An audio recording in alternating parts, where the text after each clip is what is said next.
नमस्कार,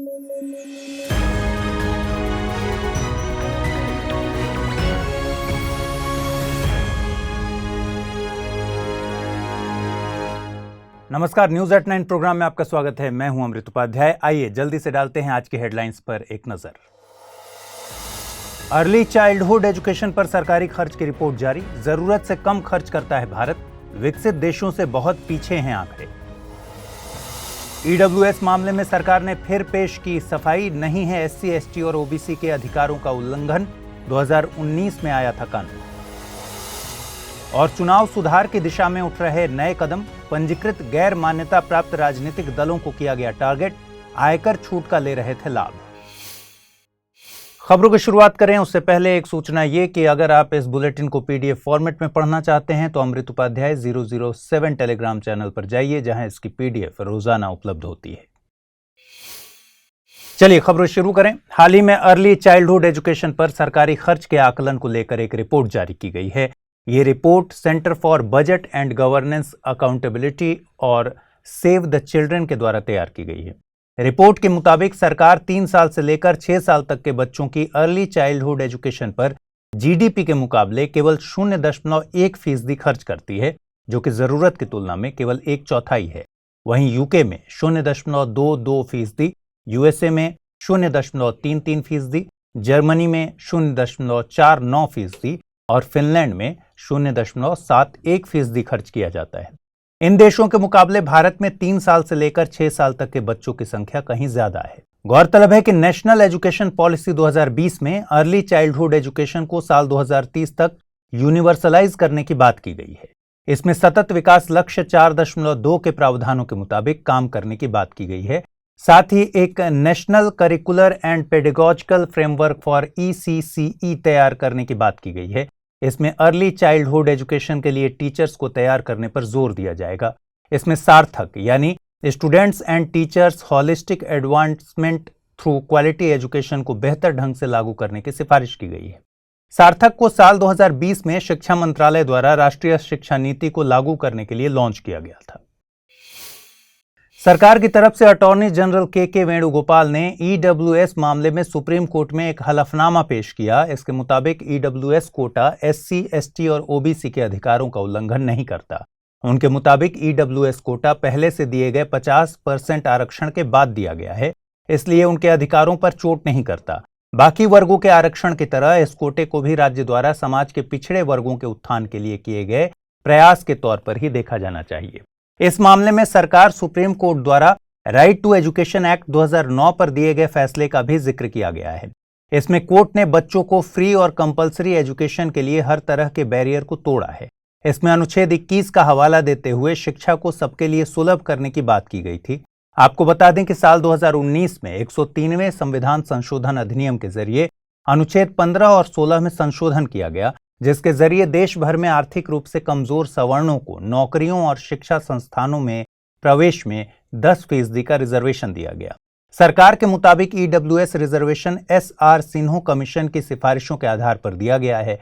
सिन्हो कमीशन का गठन साल 2005 में किया गया था। इसने अपनी रिपोर्ट 2010 में सौंपी थी। ईडब्ल्यूएस कोटा दिए जाने के बाद से ही लगातार इसका विरोध हो रहा है। सुप्रीम कोर्ट ने इसके संविधान के मूलभूत ढांचे के उल्लंघन से संबंधित 3 मुद्दों को लिस्ट करके सुनवाई शुरू कर दी है। हाल ही में सुप्रीम कोर्ट के फैसले से हरियाणा सिख गुरुद्वारा प्रबंधक कमेटी अधिनियम 2014 को वैधता मिल गई है। इस मामले पर शिरोमणि गुरुद्वारा प्रबंधक कमेटी ने एक समीक्षा याचिका दायर करने का फैसला किया है। शिरोमणि अकाली दल के अध्यक्ष ने सुप्रीम कोर्ट के फैसले को पंथ पर हमला और सिख समुदाय को विभाजित करने का फैसला बताया, जिससे दुनिया भर में सिख समुदाय में गहरी नाराजगी है। हरियाणा सिख गुरुद्वारा प्रबंधक कमेटी को वैधता मिल जाने से शिरोमणि गुरुद्वारा प्रबंधक कमेटी के अधिकारों में कमी आएगी। इस मुद्दे को शिरोमणि अकाली दल द्वारा धार्मिक अधिकारों के हनन के रूप में देखा जा रहा है। साथ ही इसके राजनीतिक निहितार्थ पर भी सवाल उठाए जा रहे हैं। वहीं सुप्रीम कोर्ट के फैसले को धार्मिक संस्थाओं के प्रबंधन के एक अधिकार को चुनौती के रूप में देखा जा रहा है। हालांकि इस मामले पर कानून बनाने की शक्ति केंद्र के पास सुरक्षित है। आपको बता दें कि शिरोमणि गुरुद्वारा प्रबंधक कमेटी भारत में सिखों का सर्वोच्च धार्मिक संगठन है, जो पंजाब, हरियाणा, हिमाचल प्रदेश और केंद्र शासित प्रदेश चंडीगढ़ में गुरुद्वारों, सिख पूजा स्थलों के प्रबंधन के लिए जिम्मेदार है। एसजीपीसी अमृतसर में दरबार साहिब का भी संचालन करती है। एसजीपीसी गुरुद्वारों की सुरक्षा, रखरखाव, वित्तीय सुविधा के साथ साथ सिख गुरुओं के हथियार, कपड़े, किताबों और पुरातात्विक रूप से दुर्लभ और पवित्र कलाकृतियों का प्रबंधन भी करती है। गौरतलब है कि 1920 में अकाली दल के नेतृत्व में गुरुद्वारा सुधार आंदोलन शुरू हुआ था और इसी के साथ शिरोमणि गुरुद्वारा प्रबंधक कमेटी की स्थापना हुई। सुंदर सिंह मजीठिया को समिति का पहला अध्यक्ष नियुक्त किया गया था। ब्रिटिश भारत में सिख गुरुद्वारा अधिनियम 1925 पारित होने के बाद इस अध्यक्ष पद को कानूनी दर्जा मिला था। भारतीय संविधान का अनुच्छेद 26 भी व्यक्ति को धार्मिक कार्यों के प्रबंधन की स्वतंत्रता देता है। इसके तहत व्यक्ति को अपने धर्म के लिए संस्थाओं की स्थापना करने का, अपने धर्म संबंधी कार्यों का मैनेजमेंट करने का मूल अधिकार मिलता है और इसके साथ ही चल और अचल संपत्ति के अर्जन और स्वामित्व का और ऐसी संपत्ति का विधि के अनुसार प्रशासन करने का अधिकार भी दिया जाता है। चुनाव आयोग चुनाव सुधार की दिशा में कई कदम उठा रहा है। चुनाव आयोग ने हाल ही में पंजीकृत गैर मान्यता प्राप्त राजनीतिक दलों को टारगेट किया। आयोग ने 537 पंजीकृत गैर मान्यता प्राप्त राजनीतिक दलों को डी लिस्ट या निष्क्रिय घोषित कर दिया है। ये दल विभिन्न नियमों का पालन करने में विफल रहे थे और आयकर छूट का दुरुपयोग करने के दोषी पाए गए थे। चुनाव सुधार अधिनियम के तहत चुनाव आयोग के निशाने में अब मान्यता प्राप्त राष्ट्रीय और क्षेत्रीय दल हैं। हाल ही में मुख्य चुनाव आयुक्त राजीव कुमार ने कानून मंत्रालय को पत्र लिखा था। पत्र में चुनाव सुधारों से संबंधित कई सिफारिशें की गई। सिफारिशों में पार्टियों द्वारा चंदे या दान लेने की ऊपरी सीमा में बदलाव करने की बात की गई। आपको बता दें कि अभी आयकर अधिनियम केवल 2000 तक के नगद दान की अनुमति देता है।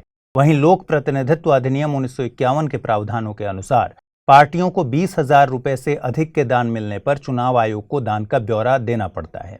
चुनाव आयोग ने प्रस्ताव दिया कि मौजूदा सीमा को 20,000 से घटाकर 2,000 कर देना चाहिए। इसका मतलब है कि अब 2,000 से ज्यादा दान लेने पर भी दान से संबंधित सारी जानकारियां चुनाव आयोग को दी जानी चाहिए। चुनाव आयोग ने पार्टियों को अपनी दान से संबंधित रिपोर्ट साझा करने के लिए 1 अप्रैल की कट ऑफ तारीख बनाने का भी प्रस्ताव दिया था ताकि उनका आयकर रिटर्न के साथ मिलान किया जा सके। चुनाव आयोग ने किसी पार्टी को मिलने वाले कुल नकद दान की भी ऊपरी सीमा प्रस्तावित की है। नकद दान पार्टी को मिले कुल दान का 20% या कुल 20 करोड़ रुपए से अधिक नहीं होना चाहिए। आयोग ने यह भी सिफारिश की कि पार्टियों को अगर आयकर छूट का दावा करना है तो इसके लिए पार्टियों को फॉर्म 24A में एक स्पष्ट विवरण देना पड़ेगा और ये बताना होगा कि इनको कोई विदेशी दान प्राप्त नहीं हुआ है। आइए अब जल्दी से देखते हैं आज के बुलेटिन पर आधारित क्या प्रश्न बन सकते हैं। एसआर सिन्हो कमीशन संबंधित है आर्थिक रूप से पिछड़े वर्ग से, डिजिटल पेमेंट सिस्टम से, आरबीआई से या फिर सीबीआई में सुधार के लिए बनी समिति। अगला सवाल है निम्नलिखित कथनों पर विचार कीजिए। SDG 4 शिक्षा से संबंधित है, सार्थक पहल उच्च शिक्षा से संबंधित। नीचे दिए गए कूटों का प्रयोग कर सही उत्तर चुनिए। केवल 1, केवल 2, 1 और 2, न तो 1 न ही 2। आइए अब जल्दी से देखते हैं कल के बुलेटिन पर आधारित क्या प्रश्न पूछे गए थे और उनका जवाब क्या है। पहला सवाल था हाल ही में चर्चाओं में रहा हिजाब विवाद किस देश से संबंधित है? ईरान, इराक, सऊदी अरब, तुर्की। इसका सही उत्तर है ऑप्शन ए ईरान। हाल ही में ईरान में 22 साल की महसा अमीनी की मौत पुलिस हिरासत में हो गई थी। उसके बाद से ही वहां पर नो टू हिजाब कैंपेन चलाया जा रहा है। दूसरा सवाल मैंने पूछा था निम्नलिखित कथनों पर विचार कीजिए। देवप्रयाग में भागीरथी अलकनंदा से मिलती है। अनुच्छेद 214 हाई कोर्ट से संबंधित है। हिजाब पुर्तगाली भाषा का शब्द है। नीचे दिए गए कूटों का प्रयोग कर सही उत्तर चुनिए। केवल 1 और 2, केवल 2 और 3, केवल 1 और 3 या फिर 1, 2 और 3। सही उत्तर है इसका ऑप्शन ए, केवल 1 और 2 कथन सही हैं। तीसरा कथन गलत है क्योंकि हिजाब अरबी भाषा का शब्द है। तो उम्मीद है आज पूछे गए सवालों का जवाब भी आप कमेंट बॉक्स में देंगे। आपको ये प्रोग्राम कैसा लगा ये भी कमेंट बॉक्स में ज़रूर बताइए और अगर ये प्रोग्राम आपको अच्छा लग रहा हो तो अपने दोस्तों के साथ इसे शेयर ज़रूर कीजिए। मिलते हैं अगले बुलेटिन में कल रात 9 बजे। अपना ख्याल रखिए, ठीक से पढ़ाई कीजिए। नमस्कार।